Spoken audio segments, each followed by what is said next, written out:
1200 दिनों में बनाया गया टाइटैनिक सिर्फ 2 ही घंटे में क्यों डूब गया। 10 अप्रैल 1912 यह वो दिन था जब दुनिया का सबसे बड़ा और सबसे महंगा जहाज टाइटैनिक अपनी पहली यात्रा के लिए तैयार था। उस दिन समुद्र बहुत ही शांत था और दूर दूर तक समुद्री तूफान आने का कोई चांस नहीं था। जहाज पर 1500 पैसेंजर सवार हो चुके थे और लाखों लोग बंदरगाह पर आकर जहाज को देख रहे थे। ना ही पैसेंजर्स को, ना ही कैप्टन को और ना ही देखने आए लोगों को यह पता है कि इस जहाज को बनाते वक्त 6 ऐसी गलतियां की गई है जिसकी वजह से यह जहाज दुर्घटना का शिकार हो सकता है। चैनल पर पहली बार आए हो तो वीडियो को लाइक करके चैनल को सब्सक्राइब कर दो। आज आप जानेंगे अपने दौर के सबसे महंगे, सबसे लग्जरी और सबसे बड़े जहाज की 6 ऐसी मिस्टेक जो अगर ना की जाती तो टाइटैनिक अपने क्रैश की वजह से नहीं बल्कि अपनी कामयाबी की वजह से दुनिया में जाना जाता। आखिर कौन सी ऐसी गलतियां थी जिसे 40 साल एक्सपीरियंस रखने वाले एडम स्मिथ को भी नहीं पता था। कैप्टन को तो छोड़े, इस जहाज को ऑपरेट करने वाली कंपनी व्हाइट स्टार लाइन को भी यह गलतियां नज़र नहीं आई। इस जहाज से पहले व्हाइट स्टार लाइन ने 107 शिप को ऑपरेट किया था। यह गलतियाँ टाइटैनिक को मैन्युफैक्चर करने वाली कंपनी हार्लैंड एंड वर्फ को भी नज़र नहीं आई। हार्लैंड एंड वर्फ कंपनी ने इससे पहले 500 से ज़्यादा जहाज मैन्युफैक्चर कर चुके हैं। टाइटैनिक का कंस्ट्रक्शन 1907 में शुरू हुआ था। 3 साल का वक्त और 2000 मजदूरों की कड़ी मेहनत ने इस टाइटैनिक को बनाकर तैयार कर दिया। टाइटैनिक पूरी तरीके से बनकर तैयार हो चुका था, अब इसको टेस्ट करना बाकी रह गया था। लोगों का टाइटैनिक पर तब भरोसा हो गया जब टाइटैनिक ने अपना टेस्ट पास कर लिया।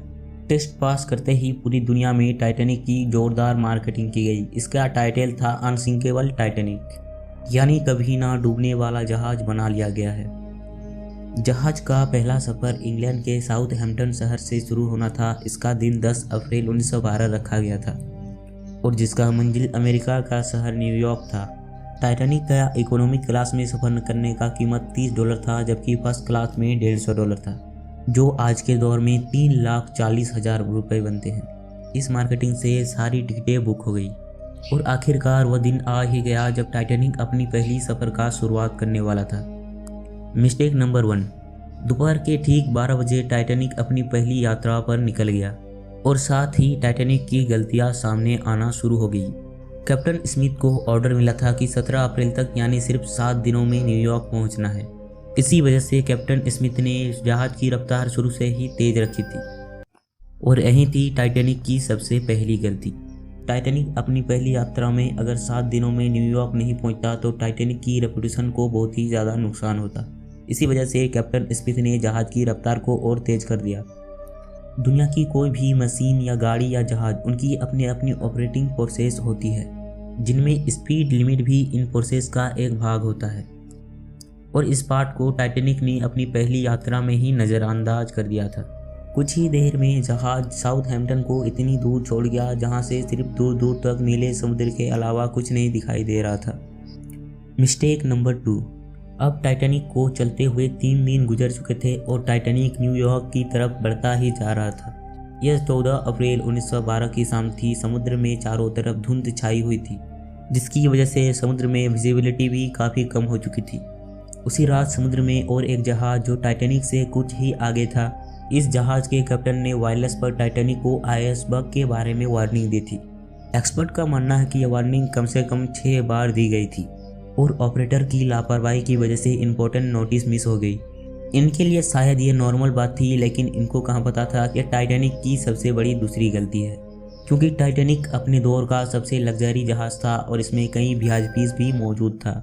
अगर इन वार्निंग को सीरियस लिया जाता तो आज शायद यह घटना नहीं होता। Mistake number 3। जहाज की स्पीड भी बहुत ज़्यादा थी और उनसे एक इम्पोर्टेंट नोटिस भी मिस हो गई थी। टाइटैनिक बिना डरे आइसबर्ग के रेंज में चलता ही जा रहा था, लेकिन अभी भी टाइटैनिक को हादसे से बचाया जा सकता था, क्योंकि जहाज पर पहरेदार निगरानी पर थे। ये किसी भी आइसबर्ग को देखते ही कैप्टन को बता सकते थे, लेकिन दूर से देखने के लिए इनके पास एक चीज़ मौजूद ही नहीं थी और वो चीज़ थी दूरबीन। जी हाँ, पहरेदार अलर्ट तो थे, लेकिन दूरबीन ना होने की वजह से आइसबर्ग को दूर से नहीं देख सके और यही थी टाइटैनिक की तीसरी गलती। आइसबर्ग की खबर कैप्टन तक तब पहुंचा जब पहरेदारों ने कहा फुटबॉल फील्ड जितना बड़ा आइसबर्ग जहाज के बिल्कुल सामने है। लेकिन अब बहुत ही देर हो चुकी थी, क्योंकि आइसबर्ग बहुत ही सामने आ चुका था। Mistake number 4। अटलांटिक महासागर में अक्सर शिप को आइसबर्ग का सामना करना पड़ता है, जिसको बड़े बड़े जहाज आराम से हैंडल कर लेते हैं। शायद कैप्टन स्मिथ ने भी यही सोचा था। फिर कैप्टन स्मिथ ने जहाज के इंजन को बंद करने का हुक्म दिया और साथ ही टाइटैनिक की दिशा को बदलने का भी हुक्म दिया। कैप्टन स्मिथ ने आइसबर्ग से बचने की बहुत कोशिश की, लेकिन फासला इतना कम था कि कुछ भी करना खतरनाक साबित हुआ। आइसबर्ग अब टाइटैनिक के सेंटर से टकरा चुका था, लेकिन टाइटैनिक की अब भी बचने की काफ़ी उम्मीद बाकी थी कि शायद आइसबर्ग जहाज से टकराते ही टूट जाए या जहाज को नुकसान ना पहुंचाए। और शायद होता भी ऐसा। एक्सपर्ट का मानना था कि टाइटैनिक की बॉडी पर जो रिविट लगी है वह स्टील के नहीं बल्कि कास्ट आयरन की बनी थी। इन रिविट का काम लोहे के बड़े बड़े पार्ट्स को आपस में जोड़े रखना है। कास्ट आयरन स्टील से नरम होता है और इसी वजह से जहां पर आइसबर्ग टकराया वहां का रिविट्स खुल गया और वहीं हुआ जिसका डर था कैप्टन स्मिथ को। Mistake number 5। टाइटैनिक की टक्कर एक फुटबॉल फील्ड जितनी बड़ी आइसबर्ग से हो चुकी थी और जहाज के नीचे हिस्से में पानी भरना शुरू हो चुका था। यह नज़ारा देखकर सारे पैसेंजर्स में अफरा तफरी मच गई और जहाज में मौजूद जहाज के मालिक जोसेफ ब्रूस भी टेंशन में आ गए। बेशक टाइटैनिक में पानी भरना शुरू हो चुका था और अभी भी टाइटैनिक की बचने की उम्मीद बाकी थी, क्योंकि टाइटैनिक को इस तरह से डिज़ाइन किया गया था कि इनके 3 फ्लोर तक पानी भरने पर भी यह टाइटैनिक नहीं डूब सकता। लेकिन बदकिस्मती थी इस जहाज की कि पानी 3 फ्लोर को क्रॉस करके 4थे फ्लोर पर पहुंच चुका था। अब मामला हाथ से निकल चुका था।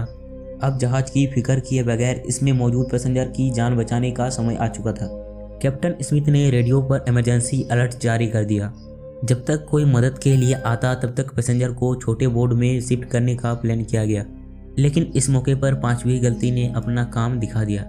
जहाज में टोटल 32 छोटे बोर्डों की रखने की जगह थी, लेकिन लापरवाही की वजह से सिर्फ इसमें 20 बोर्ड ही रखा गया। पैसेंजर्स थे 1500 और बोर्ड थे सिर्फ 20। Mistake number 6। हर तरफ अफरा तफरी का माहौल था और हर लोग उस बोट में बैठना चाहता था। 12:45 में पहली इमरजेंसी कश्ती समुद्र में उतारी गई, लेकिन यहाँ हुई और छठी गलती। लेकिन अफरा तफरी के माहौल में कश्तियों को बिना भरे ही समुद्र में उतार दिया गया, जिसमें अधिकतर फर्स्ट क्लास पैसेंजर को बिठाया गया था। यानी जो लोग ज़्यादा अमीर थे उनको पहले बिठाया गया था। अगर कश्तियों को पूरा भरा जाता तो इंसानी जानें कम जाती।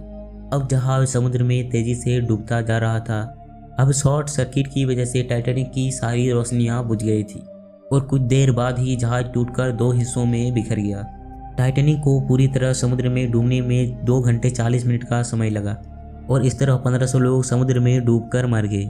उस वक्त पानी का टेम्परेचर -2 डिग्री सेल्सियस था, यानी अगर कोई पानी में छलांग भी लगाता तो वह 30 मिनट से ज़्यादा इस पानी में नहीं रह सकता।